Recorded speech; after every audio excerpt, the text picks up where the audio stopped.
और चलिए state editor Aditya Namdev ji हमारे साथ लाइव जुड़ गए, उनसे जानकारी लेंगे। देखिए इंतजार तो खत्म हो गया है और अब 7 में से 4 सीटों पर जो विधायकों के टिकट काटे गए हैं, वैसे भी विरोध के स्वर तो कम उठ नहीं रहे थे, बगावती सर देखने को मिल रहे थे और अब एक बार फिर ये बड़ी खबर, 4 विधायकों के टिकट कटे हैं। बिल्कुल, देखिए 7 सीटें जो कांग्रेस की बाकी थी उसमें 6 विधायक सिटिंग एमएलए थे। केवल धमतरी में कांग्रेस का विधायक नहीं, बाकी ये 6 सीटें आप देख रही हैं, बैकुंठपुर, सरायपाली, महासमुंद, कसडोल, रायपुर सिटी नॉर्थ मतलब रायपुर उत्तर, सिहावा, ये 6 सीटों पर कांग्रेस के प्रेजेंट विधायक काबिज थे। उसमें केवल 1 सीट बची थी, 7 में से धमतरी के रंजना साहू। अब आप लिस्ट देख लीजिए, बैकुंठपुर में अंबिका सिंहदेव रिपीट की गई हैं, वर्तमान में विधायक हैं, टीएस सिंहदेव की बेहद खास मानी जाती हैं, इनका भी टिकट अटका हुआ था लेकिन इनको टिकट दे दिया गया। सरायपाली में चातुरी नंद, ये नया प्रत्याशी है, देखिए किस्मत लाल नंद की टिकट कट चुकी है, जो यहां से विधायक थे, काफी निगेटिव छवि थी उनकी, उनका टिकट काट दिया गया। महासमुंद में विनोद सेवनलाल चंद्राकर विधायक हुआ करते थे, नए कैंडिडेट, महिला कैंडिडेट उतारे गए वहां से, डॉक्टर रश्मि चंद्राकर नया चेहरा यहां पर दिया गया है। कसडोल में देखिए शकुंतला साहू विधायक हुआ करती थी, कांग्रेस की संसदीय सचिव भी थी, संदीप साहू को वहां से प्रत्याशी बनाया गया है। रायपुर उत्तर से कुलदीप जुनेजा को रिपीट किया गया है, रायपुर उत्तर से कुलदीप जुनेजा दूसरी बार लगातार प्रत्याशी बनने में सफल हुए हैं। और कहीं ना कहीं देखिए ये कांग्रेस की अंदरूनी लड़ाई, अजीत कुकरेजा, डॉक्टर राकेश गुप्ता और कुलदीप जुनेजा, ये 3 कैंडिडेट सामने आ रहे थे, लेकिन कुलदीप जुनेजा मुख्यमंत्री के बेहद खास माने जाते हैं, इनकी टिकट कांग्रेस नहीं काट पाई, ये as it is MLA repeat किए गए हैं। सिहावा में डॉक्टर लक्ष्मी ध्रुव एमएलए हुआ करती थी, उनकी टिकट कट चुकी है।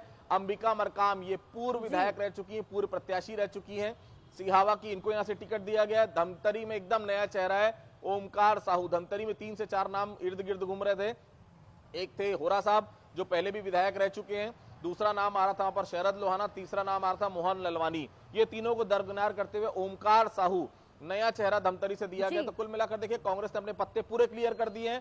थोड़ी देर पहले जब शैलजा जी से डिस्कशन हो रहा था, उनका कहना ही था कि आज लिस्ट कभी भी आ सकती, तो देखिए लिस्ट आ गई है। 6 विधायक जो थे जिनका डेंजर जोन में थे, उसमें से 4 का टिकट कट चुका है, 2 रिपीट किए गए, अंबिका सिंहदेव और कुलदीप जुनेजा। बाकी सभी विधायक जो 6 सीटों पर थे उनके टिकट काट दिए गए, नए चेहरे वहां से दिए गए। तो कांग्रेस ने अपने पूरे पत्ते यहां पर खोल दिए हैं। जातिगत समीकरण भी ध्यान रखा गया, एक सरदार को देखिए टिकट देना जरूरी था सिख समुदाय से, कुलदीप जुनेजा साहब को टिकट यहां पर दिया गया है। इसलिए देखिए होरा साहब जो धमतरी में लगातार पिछली बार भी बहुत कम अंतर से आ रहे थे, लेकिन उनको रिपीट नहीं किया गया है। एक ही कमी दोनों लिस्ट में नजर आ रही है, सिंधी समाज से कोई भी कैंडिडेट सामने नहीं आया है, इसलिए भारतीय जनता पार्टी और कांग्रेस आदित्य जी आपको यहाँ पर रोकना चाहूंगी, आपसे आपके पास दोबारा आऊंगी। एक बार फिर से मैं अपने दर्शकों को बता दूं किन किन सीटों पर किन के नाम कटे हैं। तो महासमुंद से रश्मि चंद्राकर का टिकट कटा है, सरायपाली से किस्मत लाल का भी टिकट कटा है, सिहावा से लक्ष्मी ध्रुव का, कसडोल से शकुंतला साहू का टिकट कटा है, तो वहीं धमतरी से ओमकार साहू को टिकट लाकर 4 विधायकों के टिकट कटे हैं। ये बड़ी खबर, बड़ा अपडेट आपको दे दे। छत्तीसगढ़ कांग्रेस की जो आखिरी सूची 7 सीटों पर जो कि होल्ड थी, अब सबके सामने आ गई है। सारे के सारे चेहरे अब आपके सामने, 90 की 90 सीटों पर प्रत्याशी कांग्रेस ने अब घोषित कर दी है। तो देखिए ग्राफिक्स के जरिए टीवी पर आपको समझा दे रहे, कसडोल से शकुंतला साहू, तो छत्तीसगढ़ कांग्रेस की ये सूची जारी। सरायपाली, महासमुंद, कसडोल, रायपुर उत्तर, सिहावा, धमतरी और बैकुंठपुर सीट में उम्मीदवारों की घोषणा कर दी गई है। महासमुंद से रश्मि चंद्राकर का टिकट कटा है, सरायपाली से किस्मत लाल का टिकट काटा गया है, सिहावा से लक्ष्मी ध्रुव का टिकट कटा है, तो वहीं कसडोल से शकुंतला साहू का टिकट कटा। बात कर ले धमतरी की, तो यहाँ पर ओमकार साहू को टिकट मिला है, तो वहीं रायपुर उत्तर से कुलदीप जुनेजा को एक बार फिर से मौका दिया गया, दोबारा उन पर भरोसा जताया गया है।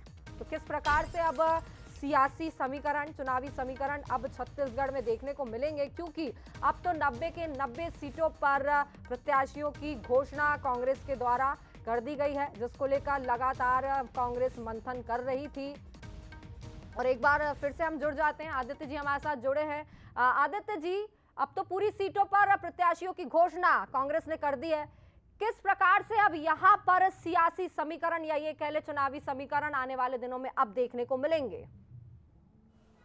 देखिए चातुरी नंद एकदम नई कैंडिडेट है, अभी मैं उनके बारे में वही पढ़ रहा था। देखिए प्रदेश अध्यक्ष रह चुकी हैं, प्रदेश अध्यक्ष हैं छत्तीसगढ़ चौहान सेना की, जिला समन्वयक है महासमुंद टीचर्स एसोसिएशन की चातुरी डिग्री लाल नंद उनका नाम है।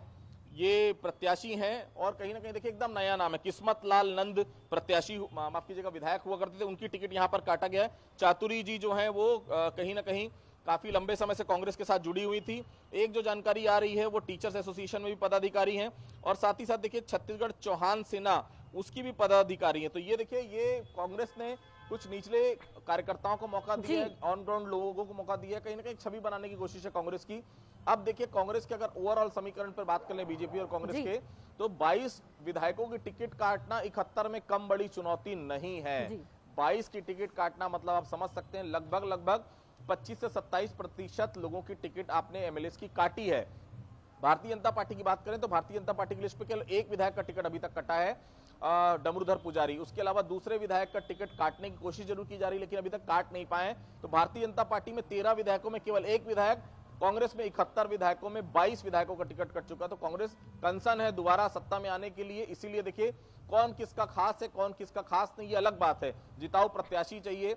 रायपुर उत्तर में काफी ज्यादा कश्मकश चल रही थी, कुलदीप जुनेजा, अजीत कुकरेजा और तीसरा नाम डॉक्टर राकेश गुप्ता में देखिए कुलदीप जुनेजा बाजी मारते हुए नजर आए। यहाँ पर चातुरीनंद नई कैंडिडेट है, माफ कीजिएगा सरायपाली से, महासमुंद से डॉक्टर रश्मि चंद्राकर महिला हैं, महिला कांग्रेस में लगातार एक्टिव ही रही, काफी समय से टिकट की मांग कर रही थी, उनको यहां पर मौका दिया गया है। विनोद सेवललाल चंद्राकर का टिकट कट दिया गया है और लक्ष्मी ध्रुव वो भी काफी ज्यादा एक्टिव रही है, एमएलए रही है, लेकिन उनका भी टिकट काटा गया। अंबिका मरकाम जो पूर्व प्रत्याशी रह चुकी सिहावा का पिग्गी ध्रुव के साथ निश्चित रूप से जैसा आप बता रहे हैं मतलब काफी अनुभवी लोगों के टिकट काटते यहाँ पर नजर आ रहे हैं। लेकिन ये चुनावी मैदान है आदित्य जी, अब बीजेपी के जो 4 सीटों पर अभी ऐलान बाकी है उसको लेकर अब क्या स्थिति बनते नजर आएगी, क्योंकि अब कांग्रेस तो यहाँ पर फ्रंट फुट पर आ गई है, पूरे के पूरे उम्मीदवार मैदान में उतार दिए गए हैं।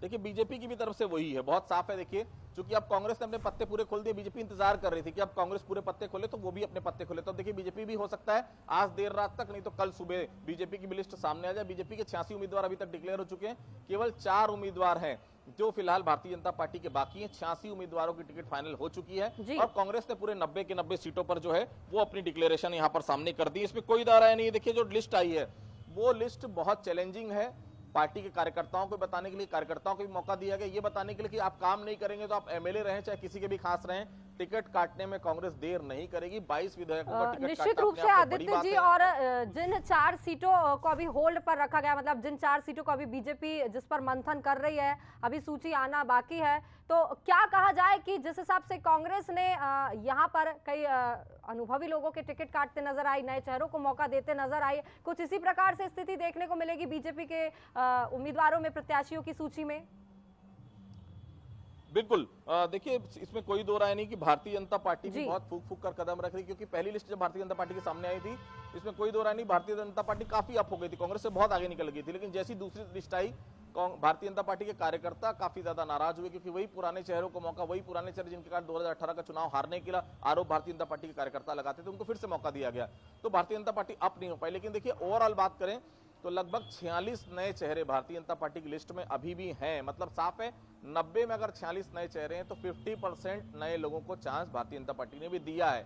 मैं फिर कह रहा हूं 2023 की जंग बहुत आसान ना तो कांग्रेस के लिए ना तो बहुत आसान भारतीय जनता पार्टी के लिए, नेक टू नेक फाइट हो चुकी है और इसमें कोई दो राय नहीं कि अभी भी कांग्रेस अप है, लेकिन बीजेपी बहुत तेजी के साथ कांग्रेस के ताल पे ताल मिलाती हुई नजर आ रही है। 38 से 40 सीटों पर फिलहाल बीजेपी अभी नजर आ रही है, टोटल 90 सीटें, 46 सीट का जो जादुई आंकड़ा जिसने पार कर लिया वो सरकार बना लेता है। फिलहाल बीजेपी काफी तेजी से आगे बढ़ रही है, लेकिन कांग्रेस ने विधायकों की टिकट काटकर एक बात बहुत साफ कर दी है कि कार्यकर्ताओं की रजामंदी और कार्यकर्ता जिसे चाहेंगे और जो समीकरण, और सबसे बड़ी बात है जो सर्वे में जिसका नाम है उसी को हम टिकट देंगे चाहे किसका कोई भी खास हो।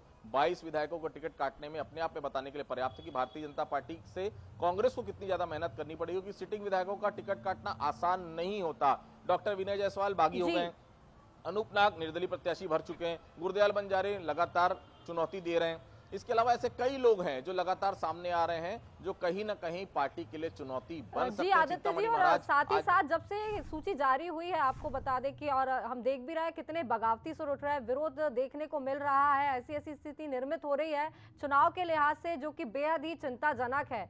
क्या कहा जाए कि अब जो कांग्रेस ने 7 सीटों पर प्रत्याशियों को मैदान में उतारा है, उसको बीजेपी देखते हुए कुछ विचार विमर्श अपनी 4 सीटों पर कर सकती है, कुछ बदलाव कर सकती है, क्योंकि आमतौर पर ऐसा देखने को मिलता है, जो पहले सूची जारी कर देता है, उनकी सूची को ध्यान में रखते हुए तगड़े उम्मीदवार मैदान में उतारती है विपक्षी पार्टी।